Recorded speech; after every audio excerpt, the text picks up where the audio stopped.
Travis Wayne Goodsell. I find it very curious, Mormons. Here I thought it was ex-Mormons who are viewing my channel,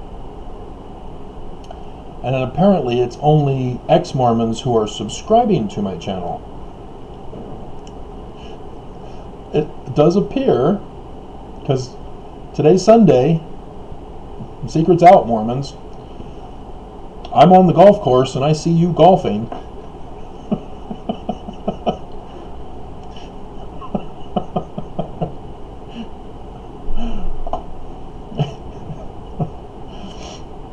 YouTube, in their analytical section, allows me to see the real-time views as they happen for the last 48 hours. And I just picked up another view while we were talking there. Two of them, actually. It was 898. Now we're at 890, or 888, right? Anyway, I picked up some more views. I'm exhausted. But the typical church scheduling for Mormons is 9 o'clock, 11 o'clock, and 1 o'clock.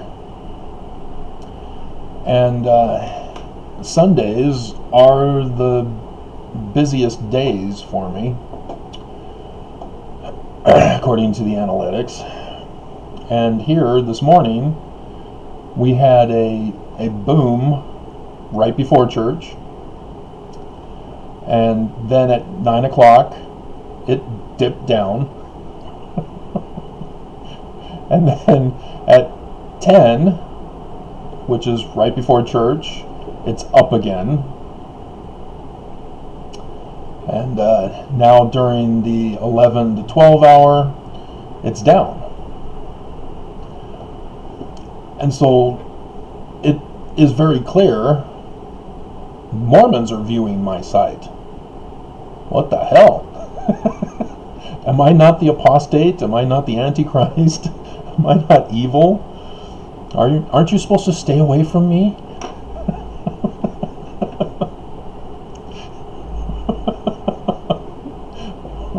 Are you falling for my satanic traps?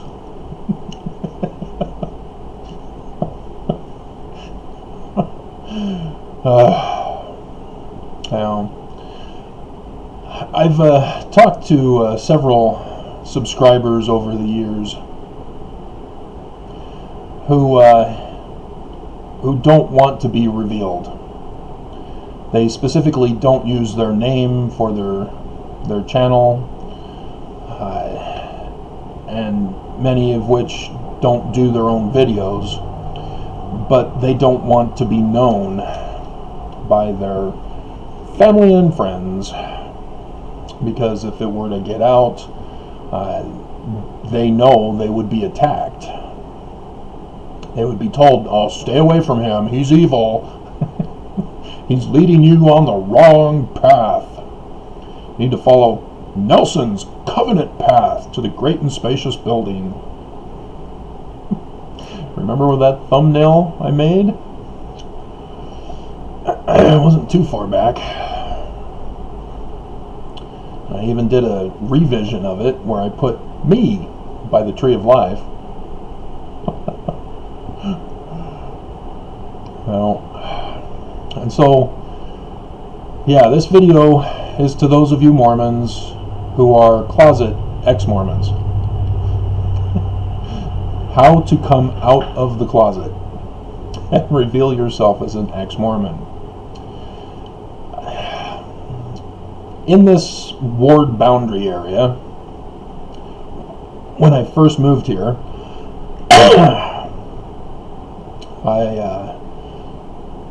within a year's time or so, I guess we had to get rid of the first Elders Quorum president, who tested to see if I should be a teacher in the Elders Quorum, but he wasn't happy with the lesson I gave. And so I never got to teach with him ever again. And so the new guy that came in, that replacing him, made me the secretary. And so that's when I got to learn more about the people in the ward. Who are the people in your ward boundaries? And having access to all the records and meeting new men that come to church, and submitting the new people's information so that we can have their membership records brought into the ward. And the membership clerk that we had stopped coming to church. He's a younger guy, young kids. One of them was, the oldest was 7, about to turn 8. And so the church just assumes that they'll want that child baptized. And they don't think, maybe we should try retaining our members rather than taking them for granted. And he began slacking off on his job as membership clerk. And it got worse and worse to the point where others had to step in to do his job. And then he just stopped doing his job. And then he stopped going to church. And that's when we realized, maybe we should check on him. And so, yeah, being one of those that got to go visit, I knocked on the door. Hey, how's it going? Is everything okay? And he was right up front with us. We're not interested in the church anymore. Please let us be. And that was that. As when I first got here, I was immediately put on the losers calling, as I've learned in this ward, to be a ward missionary. Ward mission leader? No. Ward missionary? Yes. That's where they dump people that they don't want to do any other job in the church. And so when I first got here, yeah, that's where I was immediately put. As the Bishop Reed Hammond, when I first came to church, escorted by the woman formerly called my second ex, who's now moved out, but she brought me to church that first Sunday, introduced me to Bishop Reed Hammond, and the first thing he says was not, "Hey, how you doing?" It's, "Are you active?" "Nice to see you too." So yeah, isn't that great? But as a ward missionary, I thought I needed to go around and find out who my neighbors are. And apparently that's not what they wanted me to do, but they weren't going to stop me. And so, yeah, I got to know the neighbors over on Hellas. As the guy was clearly an ex-Mormon, asking me to take off my shirt because it's just too hot. As I knew exactly what he was doing. And knocked on a neighbor's door, also on Hellas, and she answered, and so yeah, I'm a ward missionary, trying to get to know people in the neighborhood, trying to find out if you're okay, and she said yes, and she was saying that she was thinking about maybe getting back into church, and I said, oh, okay. And so passed the word along, So the Relief Society gets involved as a result, and the bishop and everybody gets involved. Turns out, she then had sent a letter to the bishop, ripping on me, and the bishop would never let me see the letter. But he said that she had nothing nice to say about me. And that she doesn't want anybody ever to acknowledge her presence ever again. Okay, whatever. But it's clear here in Utah that the Mormon extortion threat to remain complicit and compliant is high, as I myself have been chased out of the church and for defending Joseph Smith, and I thought the church and the Book of Mormon, it just wasn't in the manner in which I'm supposed to be loyal to Joseph, the Book of Mormon, and the church.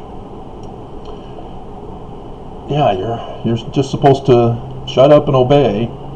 You're not actually supposed to do any scientific research to show that Joseph was right, which thus shows that the Brighamite branch is wrong. I had no clue. Nobody told me. And so, because I obtained actual knowledge, there's nothing the church can do. I mean, they can torture me again, they can lock me up again, they can attempt to murder me. It doesn't matter. And I've done that video, but this is for you guys. And I understand that doctrinally the church is incorrect. They're not showing love. Thus, they're not the true church of Jesus Christ. Automatically, we all know this. And yet, the pressure from our family and our neighbors, because, if the bishops know you get extorted. But you're already getting extorted as Mormons. That's the whole problem. You're forced to give your money from your job, which you're forced to go to because our government refuses to protect us. The economy is more important. But before the coronavirus, if you experience some financial troubles, the church demanded that you work in order to get the temporary bishop storehouse help. And it's just sickening. And yes, I know there are those who have cool bishops and there are asshole bishops. We all know that. When I was living downtown, when I first got a slight taste of freedom after 6 years of incarceration by the church, the bishop was cool. He still said I had to wait 3 months before getting my temple recommend back. And if you're wondering, why did you get your temple recommend? Well, it's because I needed protection. The church had me locked up for 6 years of my life, and it was supposed to be indefinite. I was not supposed to be freed. And so, I know full well what the church is capable of doing to people who say, I don't want any more to do with this. I want out. But this is how it works with the mafia, with crime organizations, with gangs. You're threatened with your life that you cannot leave. And the church is part of all this. They are a criminal organization. And so, yes, it's tough to make the decision, do I put my life and the life of my family at risk to be free? And we know that we're never free in Utah. We will never be free until the church is taken down. But the church has the federal judges in their back pocket. I have found out, by the way, that Rule 46 No, not Special Agent Gibbs from NCIS. He doesn't have a 46, apparently. I checked online. 46 is missing. But Rule 46 in the Federal Civil Code, the Federal Law Code, has to do with objecting to judgments. And it says I can do it, even if it's with prejudice, as with my case. And so, yeah, I'll be doing that. I really want to take the rest of the day off. Maybe I'll do it tomorrow morning. We'll see. For the 1st of February. Maybe I'll do it for Groundhog Day. I'm back! Groundhog Day! But I'm now starting to see some relief from hackers and YouTube employees, sort of. Just a little bit. But it is horrifying. And yet, we have to come out of the closet. We cannot allow anybody to extort our lives. Because that's what the church is doing. That's what they've got Mormons doing, who, for some reason, think that might makes right, makes the church true if we can all just band together and kill the enemy who criticizes them.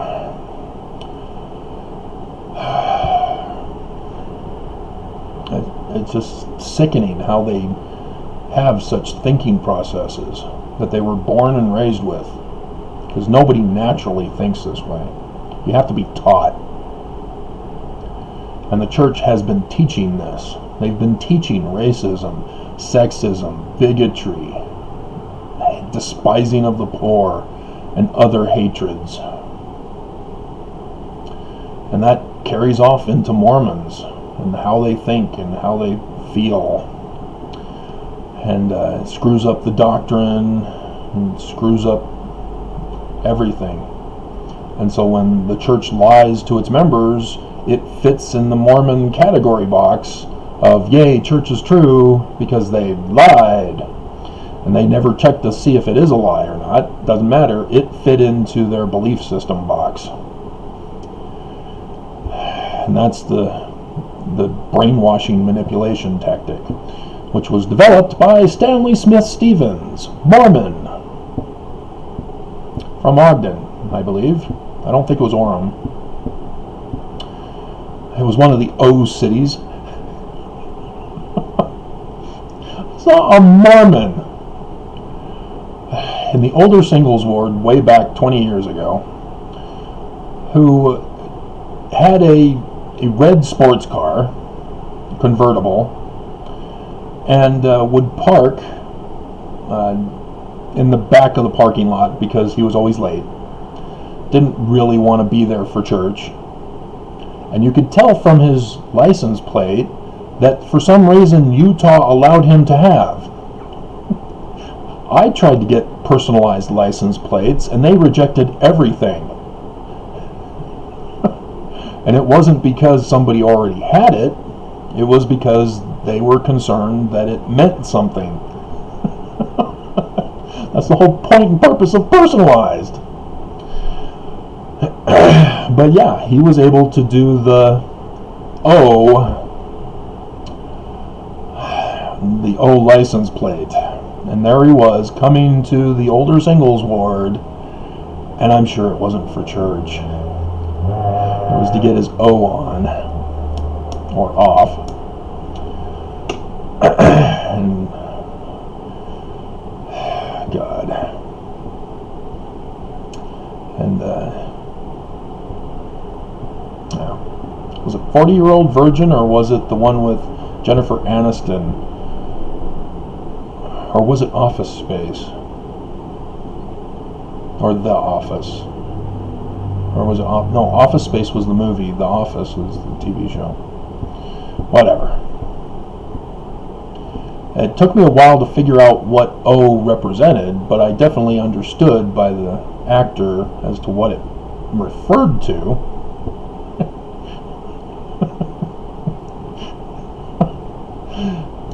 But I just, whatever.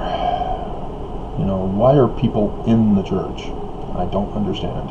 Okay, so at 11:45, we're picking up in views. People are now getting bored. The talk is kind of boring now. And so they're on their phones, checking YouTube, checking me out. I know what you guys are doing. Yep. And so, yeah, this is a situation where you need to understand you're not alone. There are many who have already left the church, who have just stopped going. You are not alone. Don't let the few who are the worst of Mormonism, don't let the few who are the worst of Mormonism keep you from having a good life. It's not the Church of Jesus Christ if you're being threatened to stay in. If it's the true church, they'll allow you your agency to leave. And when you come back, because life didn't turn out the way you thought it would, you don't extort them. You don't say, oh, well, because you left, we're going to have to punish you. No. You know, the prodigal son? The father's the good guy. He's not the abusive tyrant. The son did not flee the home to get away and then go back saying, oh, I can't make it in life, I'm going to die anyway. I might as well be in bondage and servitude to you than death in the city streets. No. See, with my family, yes. Turned 18, going to Rick's. You're paying for it. See ya. Oh yeah. I guess I should go on a mission. My parents will pay for it. See ya. Yeah, I wanted nothing to do with my parents. They're both hardcore Mormon. And I don't want any part in that terrorist threats to comply and conform to corrupt orders. You don't follow corrupt orders. So understand you're not alone. Even though right now you're on your own.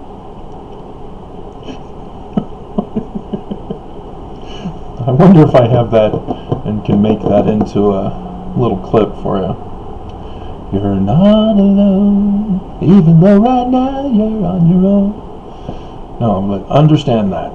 You know, maybe there are situations where you're married and your spouse is the hardcore believer and you're like, oh crap, I want to leave, but my spouse,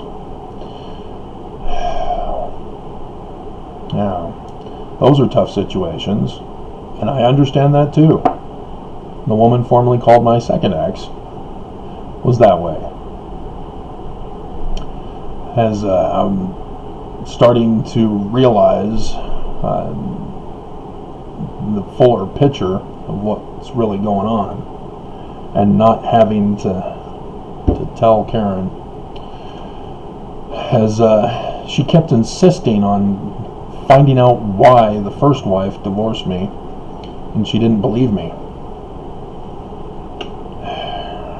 She had to believe that there was something wrong with me. She kept asking and searching, trying to find something wrong with me.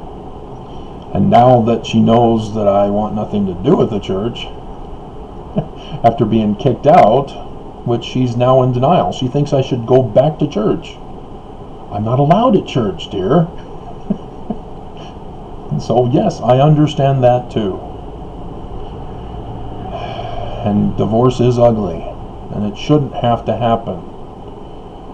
Your spouse should be nice to you.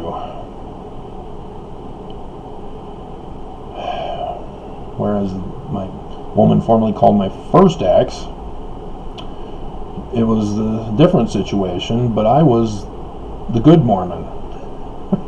I wasn't the extreme hard Mormon. She was literally a prostitute. As I've told you that story. How she forced me to come home straight after school and skip institute so that she can go be a prostitute till early in the morning, because I started staying up as the kids also were like all stressed. Why isn't mommy home? Where's mommy?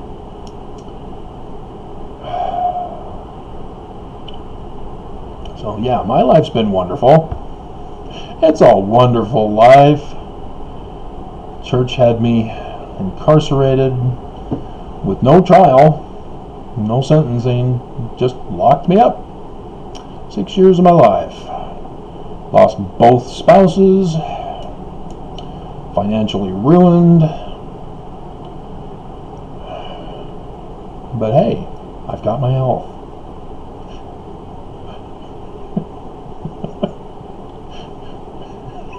I'm looking for the six-fingered man. My name is Inigo Montoya. You killed my father. Prepare to die. No, to the pain. And I'll tell you why. Rest in peace, Andre the Giant. He didn't have to exercise. Anybody want to be in it? So, yeah, I understand how hard it is. It'd be nice if there was a support group. John DeLynn tried a support group. That was his whole intention. But his thing is not helping. But he's getting popular. And I've told you why he's not helping. You got to go after the church for their crimes. And that's the best way to do it. Is find a crime that the church has committed, like racism, sexism, bigotry, the murder of the poor, the inability to take care of the poor as the church is filthy rich, crimes. And then when you leave, make sure you let everybody know it's not you guys, but I can't be a part of a church that commits crimes. And if the church wants to apologize and make amends, that repentance process that we're taught as Mormons, maybe I'll consider coming back. But until then, no. Oakes needs to keep his mouth shut. Nelson needs to stop opening his mouth. They've got to stop being criminal. They've got to stop being insurrectionists against America. They need to stand up against Trump. They never did. But for me, I already had my own reasons. Murder was mine. Brigham Young being a murderer. And then did the research to find out that Brigham Young ordered the assassination of Joseph Smith. So yeah, after Bishop Hammond kicked me out, there was no going back to me when I found out that Brigham Young was a murderer. So that's, in a nutshell, which I'm sure all of you were waiting for the beginning of my video for me to just say, use the church's crimes as your excuse to leave the church. Because if you stay in the church, you're complicit. If you attack me and others who stand up and say that what the church did was a crime, you're complicit. And I know it's tough when you're being held hostage, when you're being extorted, but that's your biggest weapon to breaking free of the church, is blame the church's crime that they committed. And so you do need to brush up on your crimes. That would help. unless you know specific crimes that the church is blatant about. Like exposing them with their UAE temple. So that got people's attention. But whatever it is for you that is the final line, use it. Go with it. Break free. There are those of us out here who will support you. I may not agree with you if you attack Joseph Smith. But, yeah, break free. Because staying in isn't good. You know, the whistleblower of the $100 billion in tithing, yeah, he used that as his reasoning for getting out of the church. He found the crime at his work, and that was all he needed. Yes, he was struggling in the church before, as his brother talked about, and blah, blah, blah. But no, it was the crime that allowed him to break free finally. Because his job was extorting him to remain Mormon. And it was his job that also set him free. So again, find the crime, use it to tell other Mormons when they try to attack you, to extort you back into church. And only women like my Karen will not believe you. But regardless, you now have your excuse. I hope that helps.